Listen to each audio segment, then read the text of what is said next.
All right, ladies and gentlemen, it is time for AEW Dynamite review for November 9th, 2022. Very good show tonight. Promos were pretty good, especially three that stood out. The MJF promo, as always. The John Moxley promo was really good. And then the Saraya and Britt Baker, they were killed in their promo. It was fucking fantastic. All three promos were pretty good. Solid matches. And yeah, but the promos really stood out tonight. It was pretty good. Better than the show from last week. All right, let's get to it. First match, we got 8-man tag. The Acclaimed and FTR versus Gun Club and Swerve in Our Glory. Before the match starts, Billy Gunn comes out to attack Swerve because he kidnapped him last week or the week before or some shit. And then he just went to the back. So the match starts. Cash Wheeler hit a tilt-a-whirl backbreaker. And then everybody from the Acclaimed and the FTR, they got each opponent into the corners and did the 10 punches at the same time. Back from the break, Morrissey interfered from the Firm during the break. They showed the footage of that. Owens hit a leg drop on Austin Gunn for a 2 count. Gun Club hit FTR's move, the Big Rig. Max Caster made the save to break up the count. Swerve jumped on everybody on the outside. He like dove off the top rope or whatever. And then Dax superplexed Colton Gunn onto everybody on the outside. So and he's on the top rope. I think I've seen this before. And then the Acclaim hit the mic drop for the win. It was an okay opening match. Next up, we got MJF. He wasn't in the building tonight. This was a pre-taped segment. It was in the podcast. Pardon My Take. That's the name of the podcast. So they just recorded it there. MJF says this is the most important match of his entire career, most important match in the history of the sport, crowning of the next face of a generation of pro wrestling. Every once in a while, people lead a generation to new heights, and then he starts just naming legends from the past: Stone Cold, The Rock, Ric Flair, John Cena, and so on and so on. He named a bunch of others, and then he says all of them are generational talents, and that is exactly who MJF is. All I have to do to etch my name in history is to have a long title reign. The only person getting in my way is John Moxley. I don't like you, John. I think you're a low-life scumbag, he says. You're a piece of shit. I think you have no class, but I respect you. You weren't born to be world champion. I respect you because you had to work your ass off to become the man you are. You had to defy all the odds. You became the best pro wrestler on God's green earth. And then he says, I was born to be a professional wrestler, but to be the professional wrestler. And then he says, I'm the guy who can do movies, TV shows. I can wave the brand of the AEW flag. I can wave the flag of pro wrestling and bring it back to where it belongs as something everyone is talking about.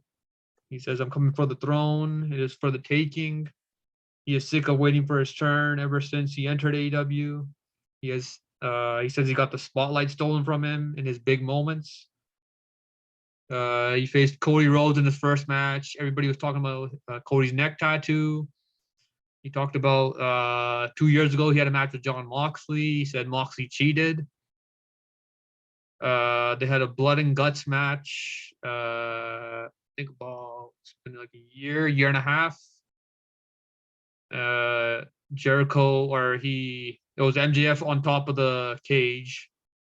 He was all bloody, and then he threw Jericho off of it, and everybody was talking about Jericho being thrown off since for a year. And then this past year, 2 months ago, at All Out, in his big return, he says the spotlight was on a press conference. So he's just pissed off and just talking about all this shit. So hopefully he gets his moment at Full Gear. And then he says, your boy William Regal bet on the wrong horse at Full Gear. And he says the devil gets his due. So this great segment. This man was pretty good, even though he wasn't in the building tonight. Next up, we got a Stokely Hathaway vignette. He says, He's talking about MJF here. He says, I thought I would be by his side when Max wins the world title. And he says, Max doesn't need his best friend, win, lose, or draw. I'll see you in hell, Max. So looks like they could be feuding, or after he wins the world title, he could set up a feud with one of his guys in the firm. So we'll see what happens with that. All right, next up, we got the first match.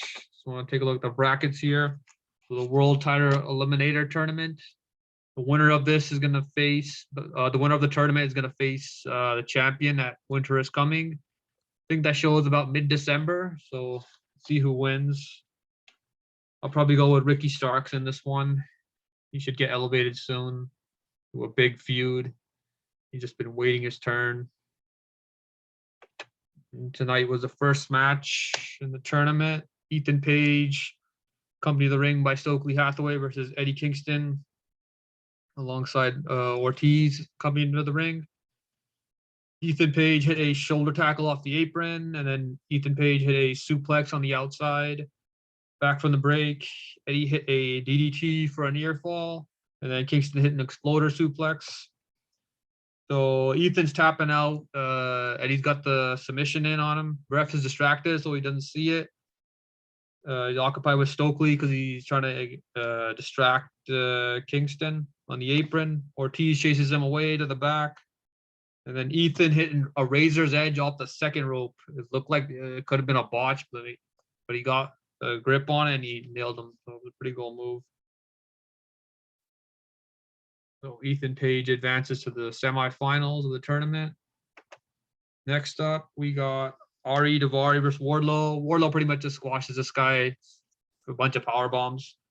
And then after the match, Wardlow calls out Will Hobbs. Wardlow says, finally, I have a suitable opponent. And he says, thanks for coming out face to face like a man this time. And he says he's going to take every title in this company. And then behind him, Samoa Joe is holding the TNT title and he attacks Wardlow. So we got a heel turn. Samoa Joe has gone heel. And then Samoa Joe just puts him to sleep and just chokes him out. So Samoa Joe, he'll probably get the winner of Wardlow versus Hobbs at Full Gear. And then, yeah, so Samoa Joe, Wardlow feud could be good. So we'll see what happens with that. All right, next up, Britt Baker and Saraya segment face-to-face in the ring. Britt says, you've been coming after me since the day you got here. Says, why is that? I built AEW from the ground up. That superstars like you wanted to move into. You have the audacity to call it your house. And she says, I don't recall you laying a single brick. I know why you're obsessed with me. I'm everything you wish you could have been. You left your house and walked into mine. And then she says, we don't take walk-ins, bitch, make an appointment. So got pretty intense there. And now Saraya's got the mic. He says, you got handed your position by Tony Khan. And then she says, you've been in front of a camera for 3 years. He says, I've been in this business for 30 years. You don't know what it takes to be a superstar. You don't know what it takes to be a star. And she says, I've traveled up and down the UK and all over Europe for free because I love this business. And she says, I got hit by a car and wrestled the same day. Damn, man. I never heard that. I don't think any wrestlers got hit by a car and wrestled the same day. Crazy. And she says, because I love this business, I handed out resumes to promoters and got turned down because I'm a female. You have no idea what it takes to make it, because I started revolutions before they become a trend. And before wrestling was a twinkle in your eye. Now I'm in front of an ungrateful bitch. Man. She says, I've been publicly humiliated in front of millions of people. I battled my drug addiction publicly. I've given my career and neck for this business. You don't have a clue what it takes to make it. This is going to be my comeback story. This is going to be the biggest match of your career. So they're going to face each other at Full Gear. She's clear, 100% clear to return. And then after the segment, Britt Baker tries to attack Saraya. She dodges it, and then she just slams her down. So, yeah, this is a pretty good segment. Saraya got really pissed off and heated when she was talking. So yeah, should be good.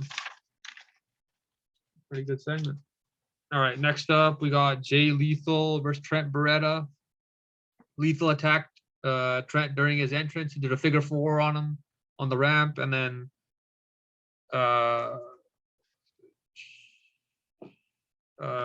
during the match or before the match starts, Chuck Taylor and Dan Housen come out back from the break. Trent hit a German suplex, then he hit a tornado DDT for a 2 count, and then he hit a half and half off the top rope. It looked like Lethal. This could have went bad because I thought he was gonna like hit his head on the mat, but he didn't. So it just could have ended ugly. Then it went. So just lucky to avoid a major injury there because it could have went bad. And then Lethal hit the Lethal injection for the win. And then Jeff Jarrett comes out. He says he signed Lethal to his first contract. He says Satnam Singh is a legit giant. And he says, Darby, we put in your body bag last week. And then he says, Sting, we'll put in your body bag when we see you. And then, so the stage manager, he's telling Jeff Jarrett, hurry up, we got no more time.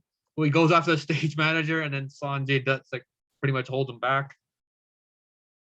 There's another segment with Jungle Boy in the back. He says, you don't get to decide. Talking about Christian Cage and Luchasaurus here. You don't get to decide when this is over. Last week, what happened was just the beginning. This Friday, he has a challenge for them. Probably going to challenge them to a match.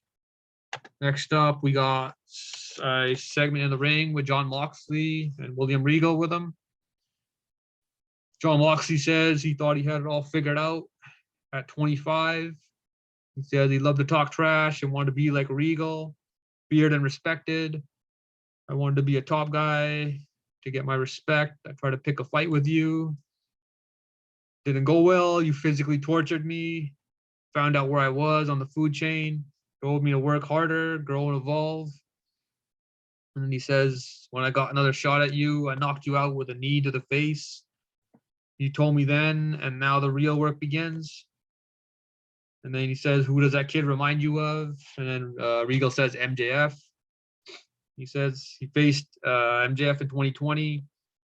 He thought it was his time. He says, I beat him up. I let him know where he stood in the pecking order. And then he's come back for another shot. What's going to be different this time? Who exactly is MJF? We know the MJF, he shows to the world. He dresses nice. He wears big diamond rings. He wears clothes his mom bought him at JCPenney. That was kind of funny. He wants to put on the air of someone rich and successful. He talks the talk of a world champion, the guy he wants to be. I'm a millionaire and world champion. You can't fool me. And then he says MJF calls himself the devil. I've seen the devil, met the devil. I've looked into his eyes, seen bad people do bad things. And he says, you are not that. I want you to one day put this company on your back. And he says, I want to know what you got in your guts, because I'm going to bring it out of you. Everything you've done up to this point has been easy. So really good promo from Moxley, building up this feud. And the promo for these two guys was pretty good. So the main event should pretty much, should be a hell of a main event in that Full Gear. All right, next up we got Jamie Hayter versus Sky Blue. Jamie Hayter's with Britt Baker and Rebel. Sky Blue is with Tony Storm. Blue hit a knee strike back from the break. Sky Blue hit a drop kick and then a crossbody for a 2 count. Sky Blue hit a code red for a near fall. Jamie Hayter hit a big boot on her face. And then Jamie Hayter hit a lariat for a win. All right, next up we got Bryan Danielson versus Sammy Guevara in a best 2 out of 3 falls match. Bryan hit a drop kick and then Guevara threw a chair on the outside into Bryan's face. So Bryan won the first fall by DQ. It's 1-0 for Bryan. And then Guevara attacked him with a mic outside the ring near the table. Back from the break. So that's at this point, Brian's pretty much just busted open. There's gushing blood on his forehead. Guevara hit his GTH finishing move for a second fall. So now it's 1-1. Guevara locked in a crossface. Brian got to the ropes. Brian hit a knee at midair, and then Guevara jumped off the second rope. This is a pretty cool spot. Back from the break, Ty Conti gets ejected from ringside because commentators were saying she put her hands on the ref. Brian hit his kicks. When he put Guevara in the corner, he put him upside down, and then Brian did his kicks. Guevara hit a shooting star press on the outside. This shit looked insane. And then back in the ring, Brian locks in the crossface. Guevara gets to the ropes. Brian hits a reverse Hurricane Rana. And then Guevara caught Brian. And he turned it into the walls of Jericho. And then Brian got to the ropes. Brian hit his running knee. And then Guevara hit a DDT. Brian countered Guevara's Swanton Bomb, and he locked in the crossface. And then as Guevara was like climbing to the rope or trying to get to the ropes, Brian pretty much grabbed his shoulder and put his arm in between there, just like pretty much just twisted his shoulder up. And then he like passed out or he tapped out, so I couldn't tell. But pretty much passed out, I guess. Or he might have told the ref that he tapped out. So yeah. That was a hell of a main event. Pretty good promos tonight. So yeah, it's a pretty good Dynamite tonight. Yeah. That was pretty much it for Dynamite. And then yeah, so Full Gear looks like should be a pretty good card. Between main event between MJF and John Moxley, and then there's a bunch of other matches. Should be good. So yeah, see what happens. So that was it for Dynamite. All right. See ya.